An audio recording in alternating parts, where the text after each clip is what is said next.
तो राम राम भाई लोग की हालचाल मजा में। आज हम बात करेंगे ईसाई लोग कैसे हम हिंदुओं का धर्म परिवर्तन लगातार किए जा रहे हैं। छल से, बल से, कपट से, किसी भी तरह से बस धर्म परिवर्तन होना चाहिए। इन लोगों का यही एक मकसद है।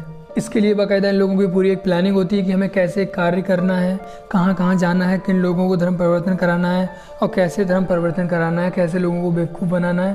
पूरा बाकायदा एक प्लान तैयार किया जाता है, एक मैप बनाया जाता है, उसके अकॉर्डिंग ये लोग वर्क करते हैं प्रॉपर। इनका टारगेट मेनली गरीब लोग रहते हैं, जो शहर से बहुत दूर रहते हैं, गांव में रहते हैं, आदिवासी इलाकों में रहते हैं, जंगलों में रहते हैं, या जिनके पास कोई अच्छी सुविधा नहीं है, पढ़े लिखे बिल्कुल भी नहीं है, या जो हमारे पिछड़े समाज से, पिछड़े वर्ग से जो हमारे भाई बहन आते हैं, उन लोगों पे ये ज़्यादा फोकस करते हैं। वो लोग इतना पढ़े लिखे नहीं होते हैं, शिक्षित नहीं होते हैं, तो ज़्यादा तर्क वितर्क नहीं कर पाते। उन्हें जैसे बताया जाता है वो लोग उनकी बातें वैसे मान लेते हैं। तो ये लोग ईजिली उन्हें कन्विंस कर लेते हैं और वो कन्विंस हो भी जाते हैं और ईसाइयत को अपना लेते हैं।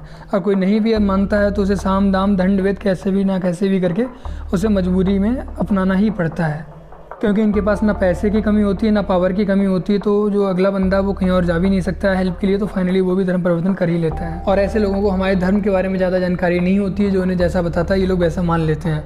हमारे धर्म की सबसे बड़ी कमी ये है कि जो हमारे धर्म गुरु हैं वो लोग अपना काम बिल्कुल भी सही से नहीं कर रहे हैं। दान उनके मंदिरों में जा रहा है, दान पेटियों में जा रहा है, वो बस अपना ही पेट भरे पड़े हैं, बिल्कुल भी समाज की सेवा में नहीं लगा रहे हैं।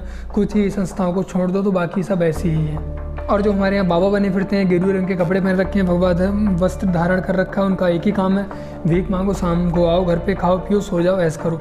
और अधिकतर तो बाबा ढोंगी हैं जो कि इधर उधर मांगते हैं, घरों में जाते हैं और उसके बाद रात में उसकी किसी ठेके पे पाए जाते हैं। आपको हो सकता है ये बात मेरी गलत लगे, बट भाई हकीकत है, बाबा नहीं है वो सिर्फ ढोंगी हैं। बहुत से तो मुस्लिम ही बाबा बने घूम रहे हैं, बाबा का चोला ओढ़ के हमारे धर्म को सिर्फ बदनाम कर रहे हैं। तो इन ईसाई मशीनरियों को सबसे बड़ा फ़ायदा यही मिलता है कि जो हमारे धर्म गुरु हैं वो जागरूक नहीं हैं, समाज में किसी को नहीं बताएंगे हमारे धर्म के बारे में। उनका एक ही काम है, मंदिर की पेटी में, दान पेटियों में दान तो आ गया है, उस दान को वो हमारे समाज में बिल्कुल भी नहीं लगाएंगे, वो सिर्फ अपना पेट भरेंगे। और दूसरा जो गवर्नमेंट है, अधिकतर मंदिर तो गवर्नमेंट के अंडर में आते हैं, वो हमारा पैसा सब ले जाते हैं। और कुछ मंदिर हैं और छोटे छोटे बहुत से मंदिर हैं, उनको गवर्नमेंट उनका पैसा तो नहीं लेती है ना, बड़े मंदिर हैं उनका पैसा लेती है। आपको आपके गली मोहल्ले में और आपके शहर में ऐसे बहुत बहुत बड़े मंदिर मिल जाएंगे जहाँ दान तो बहुत आता है, बट वो दान का पैसा जाता कहाँ उसकी कोई जानकारी नहीं है। पंडित हैं, पुजारी हैं, या जो मंदिर के ट्रस्ट हैं, ये लोग अपना काम बिल्कुल भी सही से नहीं करते हैं, इसके पैसे की कोई जानकारी नहीं। और ये लोग ये पैसा सही से लगाएं, कॉलेज स्कूल खोलें, गुरुकुल खोलें, तो हमें एडमिशन कराने के लिए इन कॉन्वेंट स्कूलों में नहीं जाना पड़ेगा, हम अपने गुरुकुलों में कराएंगे। बट ये लोग अपना काम बिल्कुल सही से नहीं करते हैं। यही पैसा ये लोग अगर जाके आदिवासियों पे खर्च करें, जो SC ST समाज के लोग हैं, जो पिछड़े वर्ग के लोग हैं, जो शिक्षित ज़्यादा नहीं हैं, उन लोगों को समझाएं। जैसे ईसाई मशीनरी जो अपना काम करते हैं, यही काम अगर हमारे धर्म गुरु करने लगें तो इन्हें धर्म परिवर्तन कराने की ज़रूरत ही नहीं पड़ेगी ईसाई मशीनरियों को। ये लोग अपना देश छोड़कर, अपना भारत देश छोड़कर कहीं और अपना फोकस करेंगे जब ये यहाँ धर्म परिवर्तन नहीं करा पाएंगे। बट सबसे बड़ी कमी यहीं पे आती है कि जो हमारे धर्म गुरु हैं वो लोग सही से काम नहीं कर रहे हैं, हमारे धर्म को लेके सिर्फ अपना पेट भरे पड़े हैं। सबसे बड़ी बात यह है, कुछ ही ट्रस्ट हैं, कुछ ही हिंदू संगठन हैं जो इन कामों में लगे पड़े हैं, कुछ यूट्यूबर्स हैं, बस वही बेचारे अपना काम कर रहे हैं। बट उन लोगों पे इतना पैसा नहीं होता है कि वो अपना काम सुचारू रूप से आगे स्टार्ट कर पाएँ। चलिए स्टार्ट करते हैं हम अपनी आज की वीडियो। अब इससे जुड़ा हुआ दूसरा प्रश्न जो सामान्यतः भारत में ही पूछा जाता है, और वो प्रश्न है, अगर ये धर्मांतरण करते हैं तो आपको क्या आपत्ति है?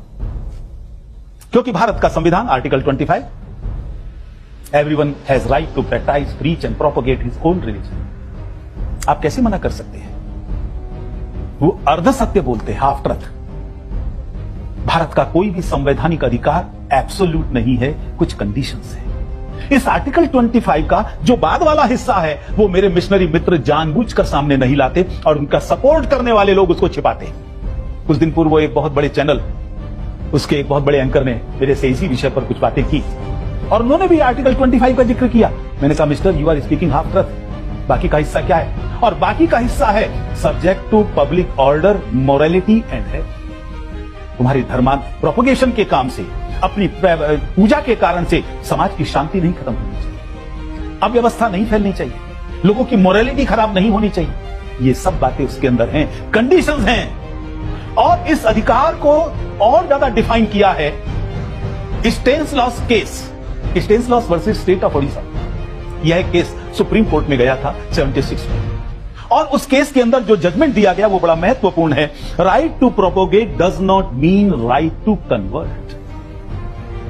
धर्मांतरण का मुझे अपना मत, अपनी स्वतंत्रता है, मैं अपनी मर्जी का मत चुन सकता हूं, लेकिन दूसरे को बाध्य नहीं कर सकता। धर्मांतरण कर सकता हूं, मुझे कोई करा नहीं सकता। और करने के लिए भी कई ऐसे हमारे केसेस हैं जो स्पष्ट करते हैं conversion by fraud, conversion by allurement and conversion by force. ये सब इलीगल है। धोखे, लालच और बल प्रयोग से धर्मांतरण अगर किया जाता है तो ये गलत है। और मैं आज पूरे दावे के साथ कहता हूं जो महात्मा गांधी ने कहा था, Indian Christians are rice Christians. मुट्ठी भर चावल। 99% ईसाई वो हैं जिनके पूर्वज हिंदू थे। मैं आज दावे के साथ कहता हूं, वो वनवासी जो जंगल में रहने वाले थे, वो मेरे शेड्यूल कास्ट भाई जो दलित बस्तियों के अंदर रहने वाले थे, या मेरे गांव के लोग जो अनपढ़ थे, वो बाइबल को समझकर चर्च में गए हों और ईसाई बने हों, ऐसा एक भी उदाहरण नहीं है। ये मैंने चैलेंज पिछले 20 सालों से ले रहा हूं, एक भी नहीं। धोखा दिया गया है। इस तरह के उदाहरण सामने आते हैं। नियोगी कमीशन ने भी वर्णन किया है। स्कूल की बस ले जा रहे हैं, रास्ते में बस खराब हो गई, ड्राइवर को इशारा है, सबको कहा जाएगा अपने अपने भगवान को याद करो। भगवान के हाथ में तो चाबी नहीं, कोई राम जी चालू करो, कोई शंकर जी चालू करो, अपने अपने भगवान को याद करेंगे। अरे अब मैं तुम्हें नया भगवान बताता हूं, वो पादरी कहता है, कहो जीसस, बस शुरू करो। ड्राइवर को संकेत है, चाबी घूमती है, बस चालू, जीसस की जय। सबका धर्मांतरण। ऐसे सैकड़ों प्रकार हैं जो छोटे बच्चों से लेकर बड़ों को, ये चंगाई सभा धोखा नहीं तो क्या है? पुजारी मंत्र फेंकेगा, कोई पानी डालेगा, ठीक हो जाएंगे लोग। कोई ठीक ना हो तो कहेंगे इसको जीसस पर विश्वास नहीं है, इसलिए ठीक नहीं हुआ। तुमने मदर टेरेसा को क्यों नहीं ठीक कर लिया? जो पिछला पादरी था, उसको तो पार्किंसन था, उसको क्यों नहीं ठीक कर लिया पिछले पोप को? करोड़ों डॉलर इनके इलाज पर खर्च हुए हैं। या तो उनको जीसस पर विश्वास नहीं था, या वो पूरी दुनिया को धोखा देते हैं चंगाई सभा के नाम पर। तो इसलिए हम देखते हैं कि इन सब कारणों से ही ये धर्मांतरण जो है वो उचित नहीं है। एक बड़ा मजेदार बात है, अच्छा भाई तुम धर्मांतरण करना चाहते हो, कहते हो हमको संवैधानिक अधिकार है, तो फिर घर वापसी का विरोध क्यों करते हो? आज तुमने मिस्टर एक्स को कहा, वो तुमसे प्रभावित हो गया, बन गया ईसाई। कल को उसको समझ में आया मेरी जड़ें तो वहां नहीं है, मैं तो अपनी जड़ों के साथ जुड़ना चाहता हूं, मेरी जड़ें हिंदू धर्म के साथ है, मैं वहां आना चाहता हूं। फिर क्यों उसका विरोध करते हो? क्यों कहते हो कि विश्व हिंदू परिषद अगर घर वापसी का काम चलाएंगे तो गृह युद्ध हो जाएगा? ये धमकी मैंने मेरे को दी है। उस समय परिचय में बताया ना, बजरंग दल का दायित्व था, आसाम में था मैं उस समय। वहां पर वीके नूह नाम के बिशप ने यह धमकी दी है कि घर वापसी करना अगर विश्व हिंदू परिषद ने नहीं रोका तो हम गृह युद्ध करेंगे। संपूर्ण मानवता आज इस धर्मांतरण के कारण त्रस्त है। और ये ध्यान करना, ये केवल धर्मांतरण नहीं है, ये एक युद्ध की घोषणा है। क्यों? क्या कहते हैं? जो लोग धर्मांतरण करने जा रहे हैं उनको नाम देते हैं साल्वेशन आर्मी। वो सेना है, तो सेना कोई धर्म के काम करने के लिए तो नहीं जा सकती। संत जाएंगे हमारे यहां। अभी स्वामी निश्चलानंद जी की चर्चा हो रही थी, यहां हमारी एक बहन आई हुई है रुचि, शांति के प्रति है, एकदम निश्चल है, जैसा नाम है वैसा ही स्वभाव है। और अभी बात चल रही थी कि अगर वो किसी को डांट लगाते तो वो बहुत खुशकिस्मत है, जिसको प्यार करते हैं वो उसी को डांट लगाते हैं। वो कहीं पर धर्मांतरण के लिए नहीं जाते, केवल प्यार और शांति का संदेश लेकर जाते हैं। सेना की जरूरत नहीं पड़ती है उनको। क्रूसेडर्स की भर्ती करते हैं, जरा देखिए ये लिखा हुआ है, उनका भर्ती करने का एक पत्रक है, crusaders alert, Jesus is speaking, God has given you the burden for crusades. Crusades का मतलब धर्म युद्ध, सीधे सीधे युद्ध की घोषणा। और किस तरह का लिटरेचर छापते हैं? Hate literature. कितना भयंकर है वो। और उस हेट लिटरेचर का मैं एक छोटा सा उदाहरण आपके सामने दूंगा, और वो उदाहरण है ये पोस्टर जो हैदराबाद में एक मिशनरी ने छापा है। पुराना है लेकिन आज भी उतना ही महत्वपूर्ण है। इन्होंने आज तक माफी नहीं मांगी है। नीचे एक ब्राह्मण पुजारी, किसके चरणों में? जीसस के चरणों में। यही कल्याण का मार्ग है। क्या यह पुजारी का, हिंदू धर्म का अपमान नहीं है? ऐसे और न जाने किस प्रकार के लिटरेचर ये लोग छापते हैं, और उनके कारण से वर्ग संघर्ष होता है।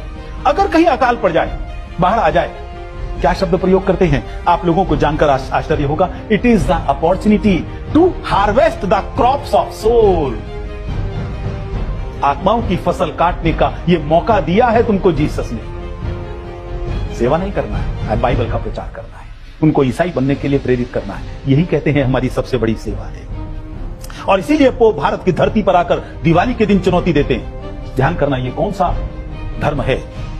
पहली सहस्त्राब्दी, पहला 1000 ईयर्स, पहली सहस्त्राब्दी में यूरोप पर विजय प्राप्त की, इन्वर्टेड कॉमर्स, दूसरी सहस्राब्दी में अफ्रीका व तीसरी सहस्राब्दी में एशिया पर विजय प्राप्त करेंगे।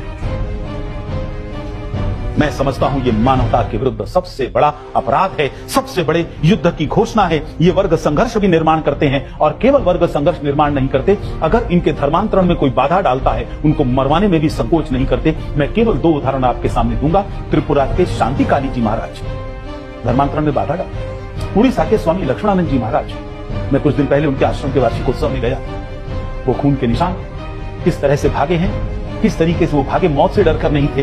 काम बहुत बाकी है बच्चों को पढ़ाने का। छोटे छोटे मासूम बच्चों के सामने उनका अंग अंग काटकर किस तरीके से अलग किया गया, ये काम करने वाले हत्यारे हो सकते हैं, कोई धार्मिक नहीं। और लक्ष्य किस तरह का रखते हैं, जोशुआ 2000, मिशन मैंडेट 2000, कुछ और भी चीजें हैं। एक सुंदर राजन नाम के इनके हैं, उसने भी कुछ बोला।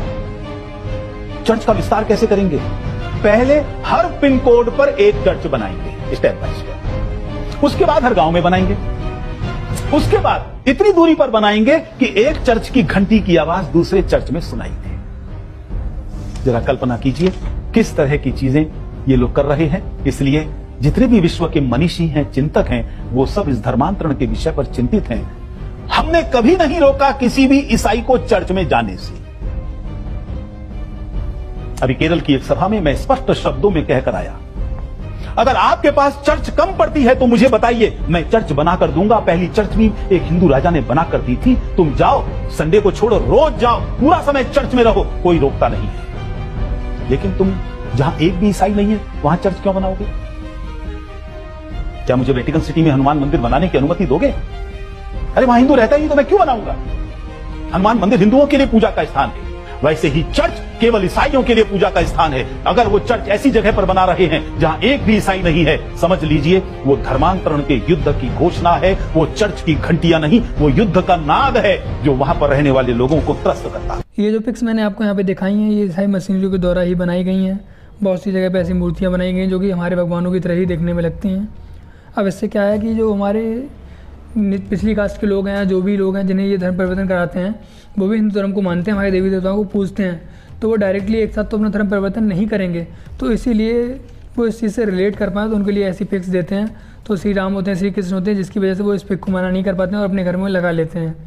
और धीरे धीरे वो जीसस को भी भगवान मानने लगते हैं। और एक समय ऐसा आता है कि इन्हीं फोटोओं से श्री राम श्री कृष्ण गायब हो जाएंगे, सिर्फ जीसस बचेंगे। आशा करता हूँ आप सभी के लिए ये वीडियो अच्छी लगी होगी। अगर वीडियो ज़रा भी अच्छी लगी तो वीडियो को लाइक शेयर और कमेंट जरूर कीजिएगा।